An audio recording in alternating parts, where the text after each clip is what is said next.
Tinawag na ironic ni Caloocan Bishop Pablo Virgilio Cardinal David ang pagkaso sa mga mahihirap dahil lang sa pagkakakarakrus. Gayong mismong gobyerno ang promotor ng ibang sugal tulad ng online gambling. Sinabihan ng obispo kasunod ng pagkamatay ng isang lalaki dahil sa leptospirosis matapos niyang lumusong sa baha para hanapin ang ama na ikinulong dahil sa karakrus. May unang balita si Jonathan Andal. Pumukaw sa atensyon ni Caloocan Bishop Pablo Virgilio Cardinal David ang sinapit ng pamilya ng 20 anyos na estudyanteng si Dion Angelo Ojelo na namatay sa leptospirosis. Lumusong siya sa gabaywang na baha para hanapin ang amang bigla na lang daw nawala noon. Pero naaresto pala ang ama dahil umano sa pagkakarakrus. Ayon sa kanyang pamilya, biktima ang ama ni Jello ng tinatawag daw na pansakto ng mga pulis. Nagulat ako, bakit ka nakadetain? Tapos tinago ka pa ng 3 araw ni hindi ka man lang pinakontak sa pamilya mo. Hindi po kami gumagawa ng mga ganong insidente, yung sinasabi nilang pangsakto o kukuha na lang kami nung sino mang tao dyan para gawin namin for accomplishment. Pansamantalang nakalaya ang ama ni Jello pero maharap pa rin siya sa kaso ng iligal na sugal.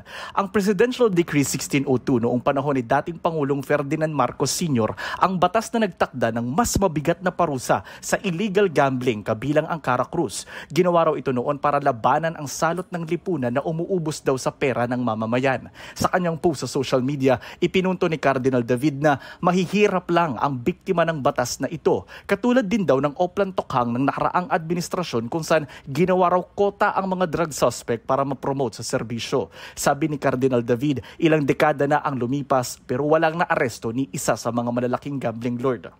Isaan niyang matinding kabalintunaan na habang kinakasuhan ang mga mahihirap na nagsusugal ng karakrus, wala naman daw tayong magawa sa gobyerno na promotor raw mismo ng sugal gaya ng online gambling sa pamamagitan ng PAGCOR. Hiningan namin ng tugon dito ang PAGCOR pero wala pa silang sagot. Hinihingan din namin ng tugon dito ang PNP pati ang Malacanang. Nito lang Pebrero, pinawalang sala ng Korte Suprema ang 2 lalaking akusado rin ng pagkakarakrus. Dapat lang daw ito, sabi ni Supreme Court Senior Associate Justice Marvic Leonen. Dahil bukod daw sa hindi sapat ang ebidensya laban sa dalawa, nakapagtataka raw kung bakit pinarurusahan pa rin ang mga nagkakarakrus, gayong pinapayagan naman ang pagsusugal sa mga kasino. Ang ganitong sistema target lang daw ang mga mahihirap na hindi kayang maglaro sa mga lisensyadong establishmento. Napansin din ni Justice Leonen ang pattern sa ilang kaso ng mga pag-aresto dahil sa karakrus na ang kadalasang kasunod daw ay tila lehitimong warrantless search kung saan nakukuhanan ng iligal na droga ang mga naaaresto. Hiningan namin ng datos ang PNP kung ilan na ang mga nahuli nila sa karakrus pero wala pa silang tugon.